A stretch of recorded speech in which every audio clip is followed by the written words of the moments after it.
Hello, good evening, students. Today in 11th class physics, we are starting a new topic, principle of conservation of mechanical energy. तो mechanical energy क्या है? सबसे पहले तो ये देखें, mechanical energy is the sum of potential energy and kinetic energy. Kinetic energy and potential energy of an object, इसका जो एडिशन है उसको अभी हम लोग क्या मैकेनिकल एनर्जी बोलते हैं.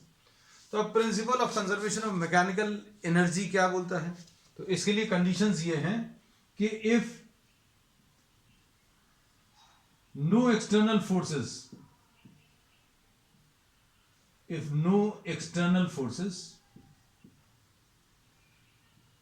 एक्ट ऑन अ सिस्टम, अगर कोई भी बाहर से कोई फोर्सेस नहीं लगा रहा, if no external forces are acting on a system or the work done by the external forces are zero.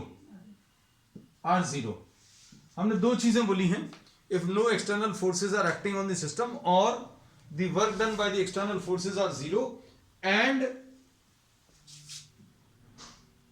दूसरे जो फोर्सेस इसमें काम कर रहे हैं वो हैं इंटरनल फोर्सेस. दूसरे जो फोर्सेस काम कर रहे हैं internal forces, and the internal forces are conservative. So these are the two conditions. दो कंडीशंस क्या हैं? कि कोई एक्सटर्नल फोर्स काम नहीं कर रहा, पहली चीज. दूसरी चीज, इंटरनल फोर्सेस जो हैं वो कंजर्वेटिव फोर्सेस है, मतलब नॉन कंजर्वेटिव फोर्सेस जो है एब्सेंट है. देन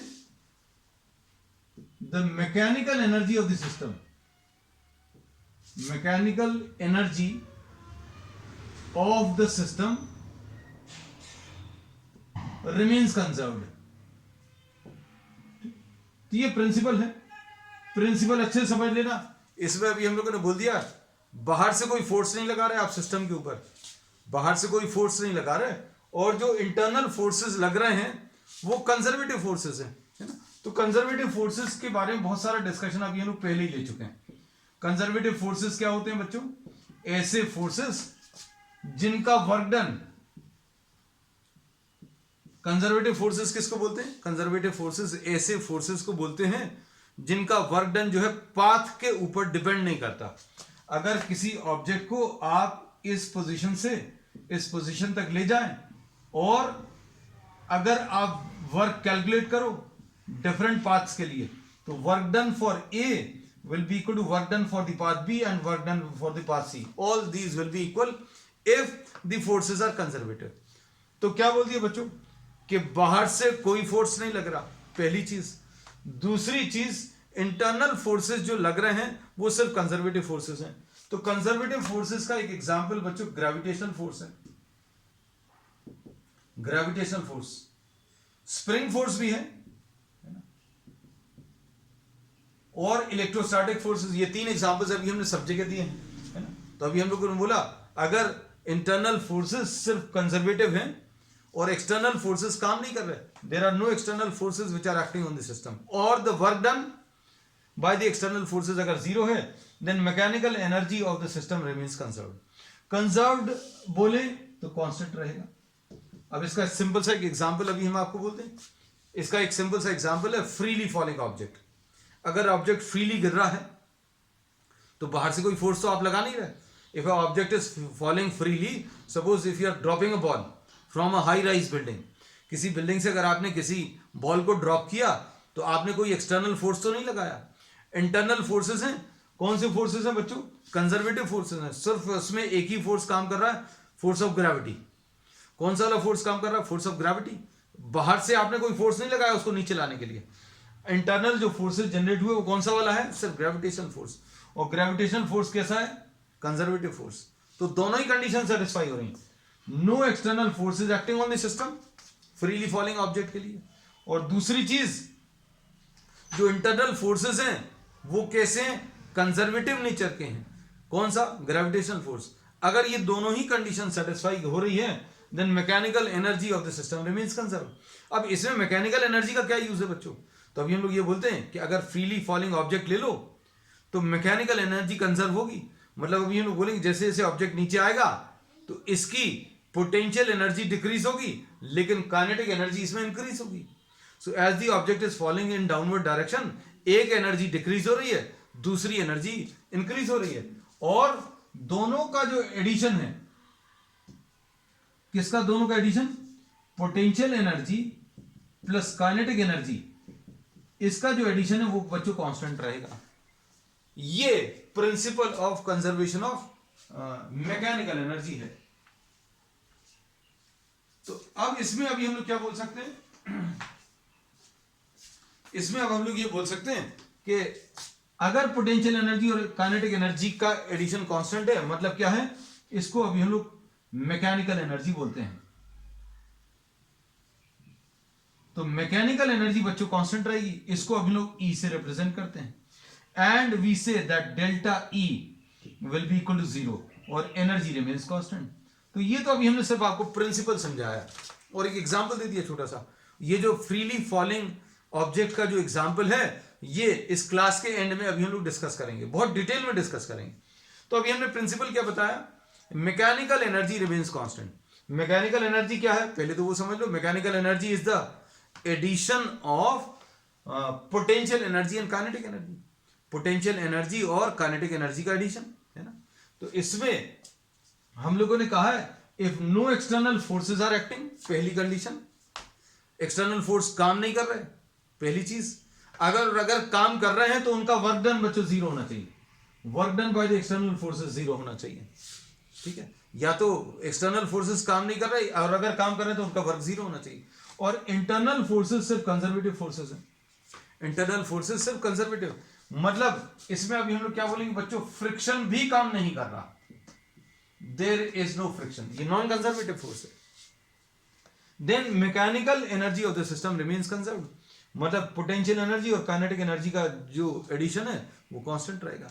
तो इस एग्जांपल में फ्रीली फॉलिंग ऑब्जेक्ट में अभी हमने ये बोला कि जब ये ऑब्जेक्ट गिर रहा है इसकी एनर्जी सबसे ऊपर वाले पॉइंट पर, जब आपने बिल्डिंग के टॉप से गिराया तो इसके पास सिर्फ पोटेंशियल एनर्जी है। पोटेंशियल एनर्जी सपोज 100 है। जब थोड़ा सा नीचे आ जाएगा तो क्या होगा? कोई ऑब्जेक्ट अगर नीचे आएगा तो पोटेंशियल एनर्जी कम हो जाएगी, U की वैल्यू 50 हो जाएगी। तो क्या होगा? काइनेटिक एनर्जी इंक्रीज हो जाएगी, काइनेटिक एनर्जी भी 50 हो गई।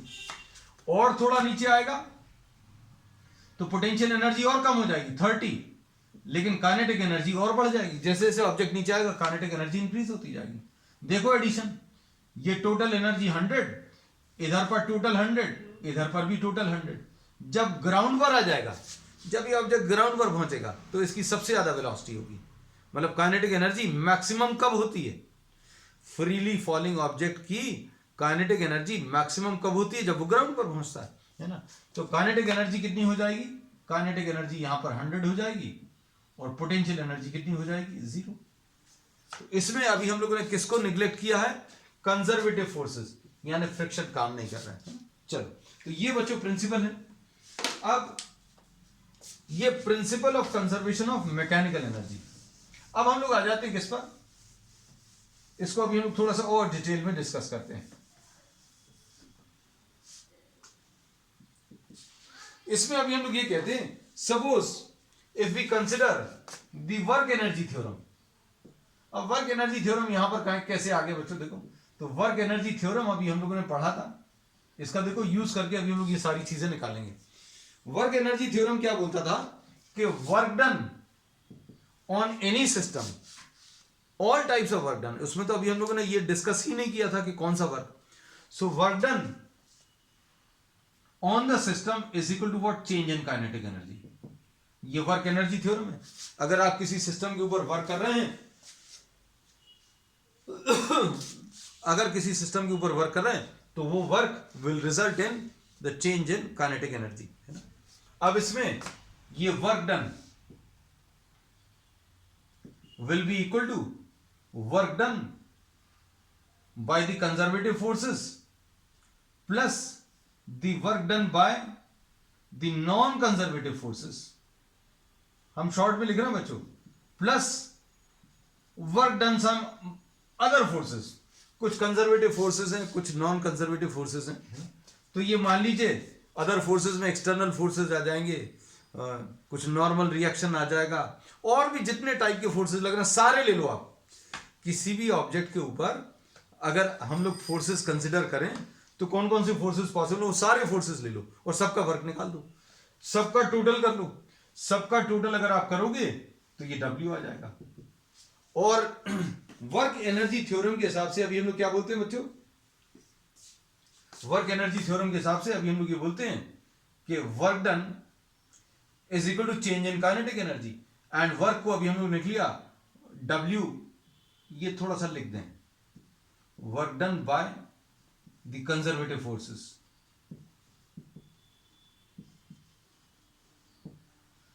ये क्या चीज है, work done by non conservative forces.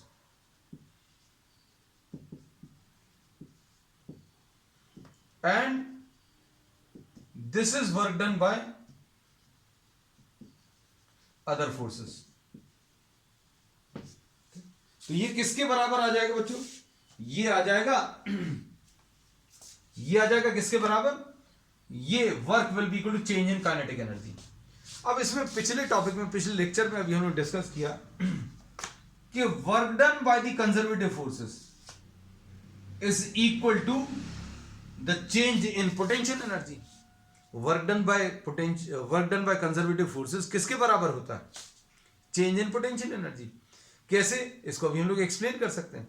अगर आप इस ऑब्जेक्ट को ऊपर लेकर जाएंगे तो क्या होगा, इस ऑब्जेक्ट को अगर ऊपर लेकर जाओगे तो कुछ वर्क करना पड़ेगा। किसके अगेंस्ट वर्क करना पड़ेगा, it work will be done against gravity.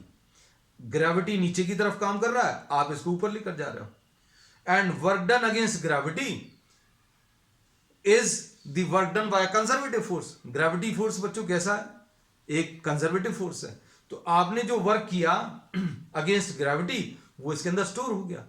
किस फॉर्म में स्टोर हो गया, इन the form of potential energy. तो ये चीज अभी हम लोगों ने बहुत डिटेल में पिछली क्लास में डिस्कस की है।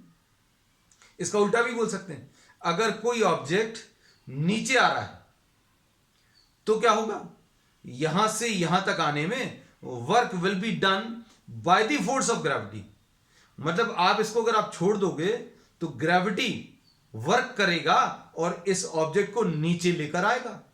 और इसमें अभी हमने बोला work done by the gravity will be positive. Positive क्यों होगा बच्चों, ध्यान से सुनना, पॉजिटिव क्यों होगा, क्योंकि इसमें mg नीचे की तरफ है और डिस्टेंस ट्रेवल्ड भी नीचे की तरफ है, तो वर्क पॉजिटिव आएगा। और नीचे की तरफ लाने में अगर ऑब्जेक्ट को आप नीचे ला रहे हो तो पोटेंशियल एनर्जी कम हो रही है। तो यही चीज तो लिखी है कि भाई ये चीज पॉजिटिव है और माइनस साइन क्यों लगा है, क्योंकि पोटेंशियल एनर्जी डिक्रीज हो गई। तो अब हम लोगों ने इस रिलेशन पर फिर से आ जाओ वर्क एनर्जी थ्योरम में। तो वर्क एनर्जी थ्योरम में हम लोगों ने ये पढ़ लिया कि work done is equal to change in kinetic energy. अब देखना, वर्क की वैल्यू रख दें, work done will be work done by conservative force plus work done by non conservative force plus work done by other forces. किसके बराबर आ जाएगा बच्चों, ये चेंज इन काइनेटिक एनर्जी के बराबर आया। और इसको अभी आप क्या लिखने वाले हो, इसको अभी आप माइनस डेल्टा यू लिखोगे। इसको अगर आपने डेल्टा यू लिखा तो क्या आ जाएगा बच्चों, देखो minus delta U plus work done by non conservative forces plus work done by other forces is equal to delta K E. तो इससे क्या मिलेगा, work done by non conservative force plus work done by other forces will be equal to change in kinetic energy plus change in potential energy. ये बहुत important relation है। तो ये बच्चों जो वर्क एनर्जी थ्योरम है, this is true for any condition. मतलब आप कंजर्वेटिव फोर्सेस काम कर रहे हैं, नॉन कंजर्वेटिव फोर्सेस काम कर रहे हैं, इसमें कोई कंडीशन नहीं लग रही, इसमें कोई भी कंडीशन नहीं लग रही। आपको किसी भी कंडीशन में, किसी भी प्रॉब्लम में अगर अप्लाई करना है तो इसमें तो सोचना पड़ेगा। इसमें क्यों सोचना पड़ेगा? क्योंकि इसमें दो कंडीशंस हैं कि कोई एक्सटर्नल फोर्स काम नहीं कर रहा, इंटरनल फोर्स है वो सिर्फ कंजर्वेटिव है, तब पोटेंशियल एनर्जी और काइनेटिक एनर्जी का सम कांस्टेंट आएगा। लेकिन ये work energy theorem, this is true for any condition, ये किसी भी कंडीशन के लिए ट्रू है। और इसमें जो फाइनली आपको स्टेटमेंट मिला है वो क्या मिला है बच्चों, देखना ध्यान से। इधर पर हम इसको रब कर दे रहे हैं हेडिंग को। तो क्या कंडीशन मिली है बच्चों? Work done by the non conservative force plus work done by the other forces is equal to change in kinetic energy plus change in potential energy. ये वर्क एनर्जी थ्योरम का नया वाला फॉर्म है। Work energy theorem, work kinetic energy theorem अभी हम लोग पहले पढ़ चुके हैं। वर्क और काइनेटिक एनर्जी को रिलेट करने वाला थ्योरम, इसका अभी हम लोगों ने ये नया फॉर्म पढ़ लिया। और ये बच्चों क्या चीज है? चेंज इन काइनेटिक एनर्जी, ये क्या है? Change in potential energy. दोनों को अगर ऐड करोगे तो क्या मिलेगा? Change in mechanical energy. ये दोनों को अगर आप ऐड करोगे तो क्या मिलेगा? Change in mechanical energy. तो मैकेनिकल एनर्जी बोलते किसको है? पोटेंशियल एनर्जी और काइनेटिक एनर्जी का एडिशन।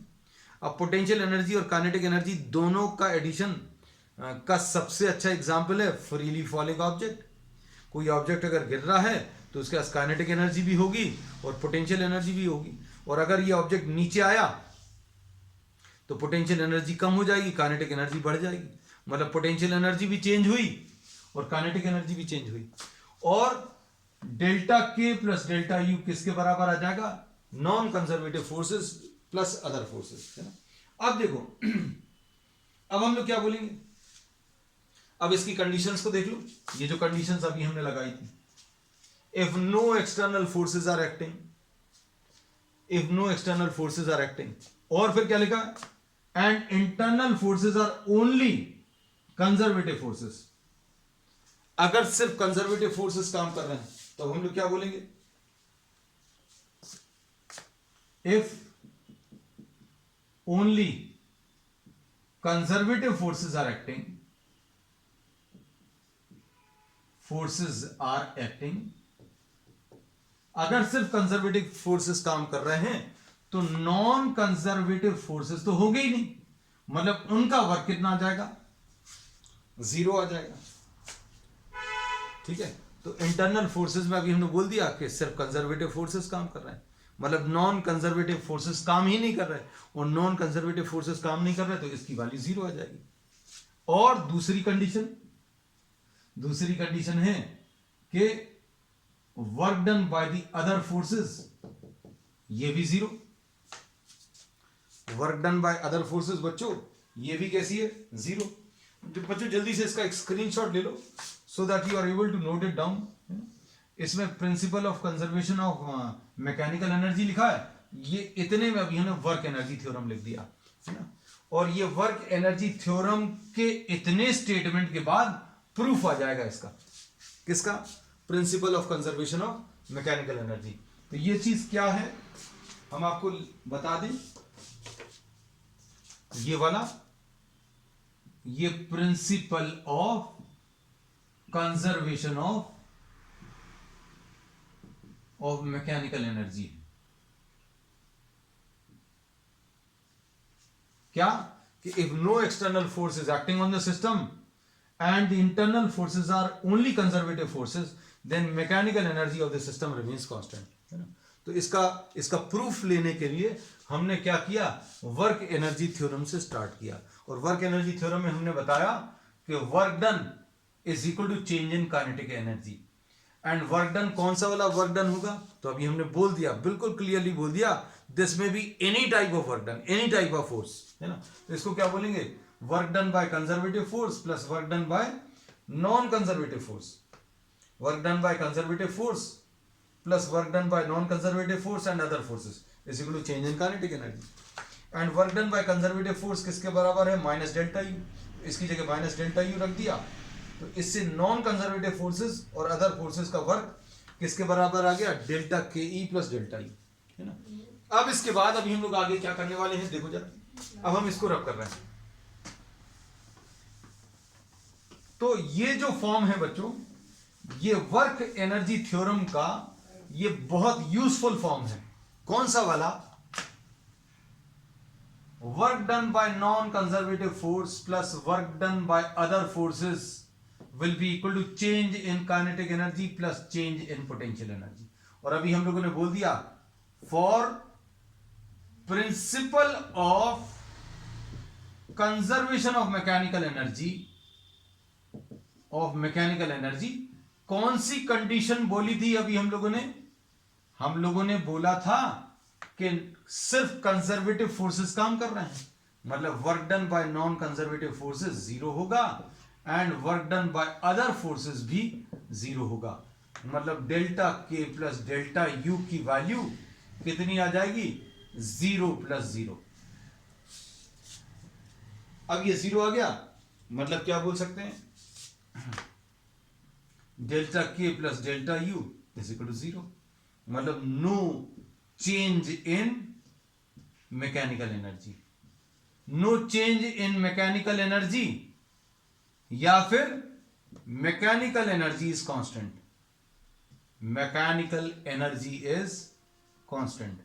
कब कांस्टेंट होती है बच्चों? उसके लिए कंडीशंस याद रखना। कंडीशन क्या है? कंडीशन क्या है इसमें कि इसमें कोई भी नॉन कंजर्वेटिव फोर्स काम नहीं कर रहा। There is no non conservative force, so work done by the non conservative force बच्चों 0 है and work done by other forces भी 0 है। दोनों चीजें अगर 0 हैं तो ये 0 और ये भी 0, तो delta K plus delta U की वैल्यू 0 आ गई। तो अब इसको अभी हम लोग कहते हैं क्या? Delta K plus delta you 0 का मतलब क्या है? चेंज इन काइनेटिक एनर्जी और चेंज इन पोटेंशियल एनर्जी का एडिशन बच्चों क्या है? 0 के बराबर। मतलब चेंज इन मैकेनिकल एनर्जी 0 है, मतलब एनर्जी कांस्टेंट है। ठीक है, स्टेटमेंट ये लिखा हुआ है अभी, ये इसका बच्चों प्रूफ आ गया है ना। तो अब हम लोग इसमें क्या कह सकते हैं? दो चीजें पता चल गई आज। अभी हमने बहुत डिटेल में वर्क एनर्जी थ्योरम का डिस्कशन भी कर लिया। वर्क एनर्जी थ्योरम क्या बोलता है कि work done is equal to change in kinetic energy, है ना। और इसमें वर्क कौन सा वाला वर्क है बच्चों? Any type of work, any type of force, conservative, non conservative, internal, external, any type of force. Principle of mechanical energy कब एप्लीकेबल है? जब इसमें कोई एक्सटर्नल फोर्स काम नहीं कर रहा, कोई भी एक्सटर्नल फोर्स काम नहीं कर रहा, और अगर काम कर रहा है तो उसका work done, there is no external force, but if there is a external force then work done by the external force should be 0।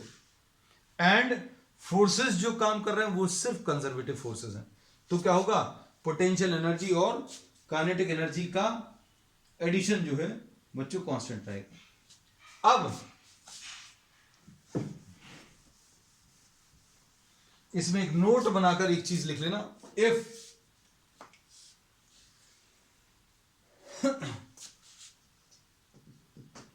If non conservative forces, इधर पर लिख दे रहे हैं क्योंकि इसमें तो लिखा हुआ है कि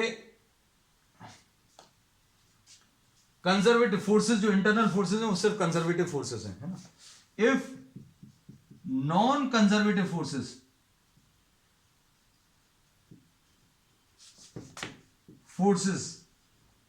ऑल्सो एक्ट, अगर नॉन कंजर्वेटिव फोर्सेस भी काम कर रहे हैं तो क्या होगा बच्चों? तो मैकेनिकल एनर्जी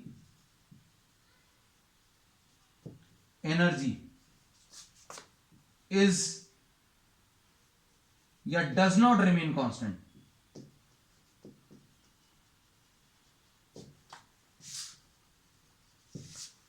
मैकेनिकल एनर्जी बच्चों कांस्टेंट नहीं रहेगी, ऑल्दो वी से that the total energy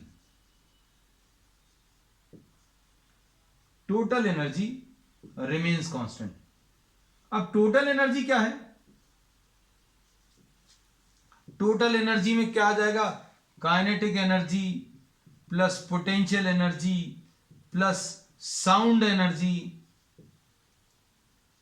plus heat energy plus light energy. ये इसका मतलब क्या है? अब इसमें अभी हम लोग ये बोलेंगे कि मान लीजिए अगर कोई एक्सटर्नल फोर्सेस भी काम कर रहे हैं या non conservative forces, suppose friction काम कर रहा है, तो अभी हम लोग क्या बोलेंगे बच्चों? There will be no conservation of mechanical energy. मतलब potential energy plus kinetic energy constant नहीं होगी, ये कम हो जाएगी। अब क्या बोलेंगे? अब पोटेंशियल एनर्जी और काइनेटिक एनर्जी के अलावा और दूसरी एनर्जीज भी आ जाएंगी। साउंड, जैसे सपोज आप किसी ऑब्जेक्ट को खिसका रहे हैं, if you are shifting any object then this will be producing some heat also, this will be producing some sound। अगर आप एक चेयर को शिफ्ट करते हो तो साउंड जनरेट होती है, साउंड एनर्जी भी आ गई, है ना। तो अभी हम लोग बोलते हैं उसमें एक नॉन कंजर्वेटिव फोर्स काम करता है। चेयर की शिफ्टिंग में कौन सा फोर्स काम करता है बच्चों? एक फ्रिक्शन काम करता है। तो फ्रिक्शन अगर काम कर रहा है तो अभी हम लोग क्या बोलेंगे? टोटल एनर्जी कांस्टेंट रहेगी। कौन सी वाली total energy? Kinetic energy plus potential energy plus sound energy plus heat energy, total energy will remain conserve, है ना। चलो अब इसमें आ जाते हैं बच्चों, नेक्स्ट जो लेना है, अभी हमने बोला था अब बहुत इजी टॉपिक आ जाएगा, conservation of mechanical energy for a freely falling object.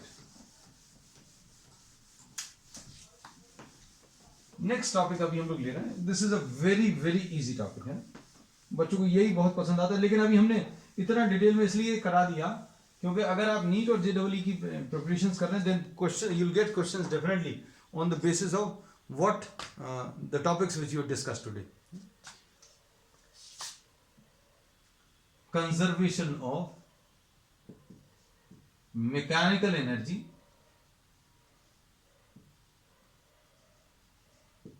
For a freely falling object.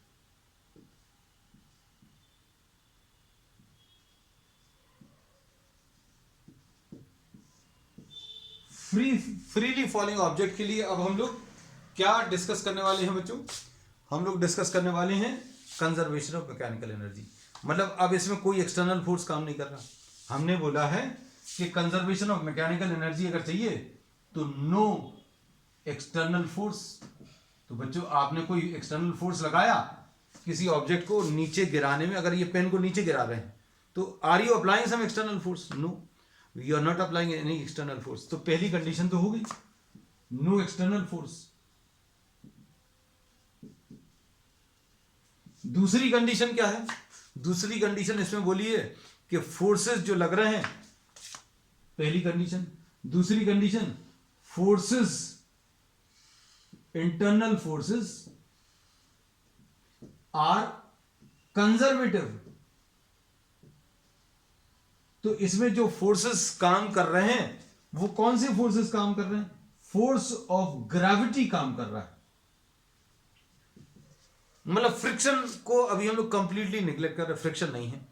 कोई ऑब्जेक्ट अगर गिर रहा है तो कांटेक्ट तो है नहीं, there is no contact of this object with any other object, तो अभी हम लोग बोलेंगे हालांकि एयर का कोई फ्रिक्शन काम करता है लेकिन इतना कम है कि आप उसको निग्लेक्ट कर सकते हो, है। तो ये दोनों कंडीशन सेटिस्फाई हो रही। कौन सी दो कंडीशन होनी चाहिए? कि कोई बाहर से फोर्स नहीं लग रहा, पहली चीज। दूसरी, फोर्सेस जो है कंजर्वेटिव। तो बच्चों एक ही फोर्स है, फोर्स ऑफ ग्रेविटी, और वो कंजर्वेटिव है। आप सुनना बच्चों ध्यान से, ये बहुत सिंपल है, इसमें बड़ा मजा आने वाला है, बच्चों को बहुत अच्छा लगता है यही वाला, क्योंकि इसमें सिंपल से कैलकुलेशन से। Suppose we are considering a mass, an object of mass m which is at an altitude of h। ये बच्चों h altitude पर है, इसको थोड़ा सा साइड में बना दे रहे हैं।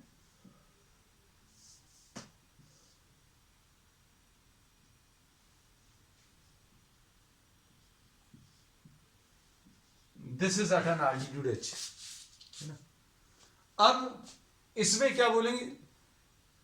Suppose the object at point A, at the top most point. अभी हम लोग तीन कंडीशन, तीन पोजीशन डिस्कस करेंगे। एक तो ए ले लिया, ये बी ले लिया, और तीसरा सी ग्राउंड पर। और तीनों जगह पोटेंशियल एनर्जी और काइनेटिक एनर्जी का एडिशन कांस्टेंट आएगा, ये शो करेंगे। यही तो शो करना है। अभी हम लोगों को क्या शो करना है बच्चों? Potential energy plus kinetic energy constant है। इसका मतलब क्या है? Change in potential energy plus change in kinetic energy मिलकर 0 आ जाए, मतलब टोटल एनर्जी बच्चों कैसी रहेगी, कांस्टेंट रहेगी। टोटल एनर्जी कांस्टेंट मतलब डेल्टा ई कांस्टेंट है, ऐसा डेल्टा ई 0 है, सॉरी, ऐसा शो करेंगे। अब देखना ध्यान से, at A energy is only in the form of potential energy. सबसे ऊपर वाले पॉइंट पर तो काइनेटिक एनर्जी है नहीं, एनर्जी जो है वो सिर्फ पोटेंशियल एनर्जी है। तो हम लोग क्या बोलेंगे, potential energy will be equal to mgh, simple. Kinetic energy A पर, kinetic energy at A will be equal to half mv square, यानी half into m into 0 square. ये कितना आ जाएगा, 0 आ जाएगा। तो काइनेटिक एनर्जी ए पर बच्चों कितनी है, 0। काइनेटिक एनर्जी सबसे ऊपर वाले पॉइंट पर कितनी हो गई, 0, क्योंकि जब आपने रिलीज किया इसके पास काइनेटिक एनर्जी तो नहीं है। When you are releasing this pen, तो इसके पास सिर्फ एल्टीट्यूड है और इसके कारण पोटेंशियल एनर्जी है। तो टोटल एनर्जी कितनी आ जाएगी, टोटल एनर्जी एट ए ये आ जाएगा E A, this will be equal to U A plus K A, potential energy at A plus kinetic energy at A. और ये यू ए कितना है, mgh है, और के ए कितना है बच्चों, 0। तो टोटल एनर्जी एट ए, बस ये याद रखना, ए पर कितनी है, total energy at A is mgh। अब देखो नेक्स्ट, अब हम लोग बी पोजीशन को डिस्कस करें। सपोज इसको रब कर देना बच्चों, स्क्रीनशॉट ले, you can just take a screenshot.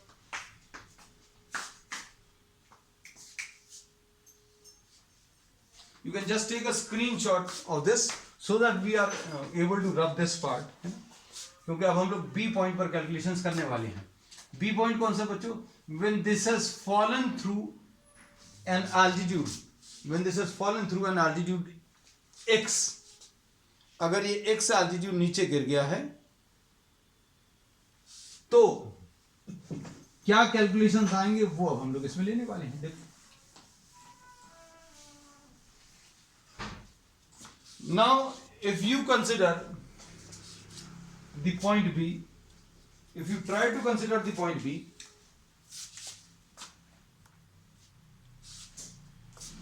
ये x है बच्चों, तो ये कितना आ जाएगा, ये h माइनस एक्स आ जाएगा।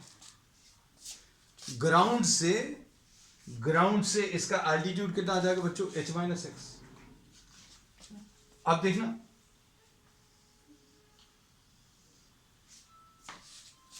just try to see this potential energy at B,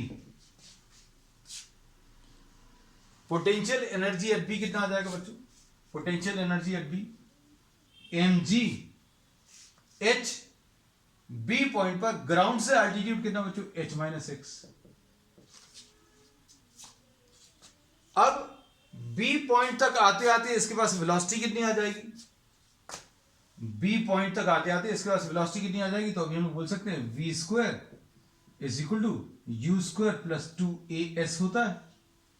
तो v स्क्वायर सबसे ऊपर वाले पॉइंट पर a से b तक आने में अगर आप यहां से रिलीज कर रहे हो तो u की वैल्यू बच्चों कितनी है, 0, और ये 2 लिखा है, और एक्सेलरेशन कितना आ जाएगा, तो एक्सेलरेशन बच्चों g के बराबर है, और कितना एल्टीट्यूड नीचे गिर गया है या कितना डिस्टेंस नीचे गिरा है x से, तो ये 2gx आ गया। तो अब इसके बाद क्या बोलेंगे, v स्क्वायर मिल गया। तो kinetic energy at b will be equal to half m vb square, और vb अभी आप निकाल चुके हैं, कितना है, हाफ m vb स्क्वायर की वैल्यू कितनी है, 2gx।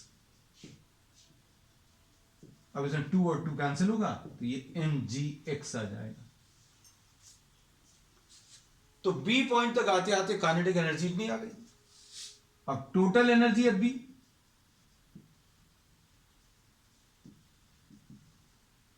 eb will be equal to kb plus ub. अब kb कितना है बच्चों, काइनेटिक एनर्जी कितना है, mgx. mgx है. पोटेंशियल एनर्जी कितनी है, mg h माइनस एक्स है. अब इन दोनों में से बच्चों mg कॉमन ले लो तो क्या बचेगा, x plus h minus x. तो ये mgh आ गया. तो देखो टोटल एनर्जी एट बी भी total energy at B total energy at A के बराबर आया. तो EA हम लोगों ने निकाला कितना आया, mgh. EB निकाला वो भी कितना आया, mgh. अब C पॉइंट पर देखो calculations. If you try to do the same calculations at point C तो क्या होगा, नीचे तक आते आते for C potential energy at C zero होगा. क्यों, ग्राउंड पर पहुंच गया और ग्राउंड पर पोटेंशियल एनर्जी कितनी है, जीरो. वेलोसिटी कितनी आ जाएगी, ऊपर से लेकर नीचे तक. हम लोग कैलकुलेशंस यहां से यहां तक कर सकते हैं, लेकिन ऊपर से लेकर नीचे तक v square is equal to u square plus 2as लेंगे. तो u तो कितना है, जीरो, और 2 इंटू जी यहां से लेकर यहां तक, a से लेकर c तक. हम लोगों ने कहां से, फ्रॉम a टू c, यहां से लेकर यहां तक कितना एल्टीट्यूड नीचे गिरा, ये 2gh. अब काइनेटिक एनर्जी कितनी आ जाएगी, kinetic energy will be half m v c square. Half m v c square की वैल्यू बच्चों कितनी है, 2gh. कैंसिल हो जाएगा, mgh आ जाएगा. पोटेंशियल एनर्जी जीरो है, काइनेटिक एनर्जी mgh है. तो टोटल एनर्जी C पर, kinetic energy at C plus potential energy at C mgh plus zero. तो ये भी mgh आ गया. तो टोटल एनर्जी एट C भी बच्चों कितना, mgh आया. यही प्रूव करना था. देखो पोटेंशियल एनर्जी लिखते हैं यहां पर तीनों जगह की. पोटेंशियल एनर्जी A पर mgh है, काइनेटिक एनर्जी A पर जीरो है. इन दोनों का एडिशन ये दिया हुआ है. B पर पोटेंशियल एनर्जी, B पर potential energy mg h minus x है. काइनेटिक एनर्जी B पर कितनी है, mgx है. और इन दोनों का एडिशन फिर से mgh. और यहां पर सबसे नीचे पोटेंशियल एनर्जी जीरो है और काइनेटिक एनर्जी बच्चों mgh है. और दोनों का एडिशन कितना, mgh आ जाएगा. सो वी से that mechanical energy at A, B and C is same, and this is what was to be proved. तो बच्चों आज की क्लास के लिए इतना ही. We will continue with the next topic on the next one. That's all for today.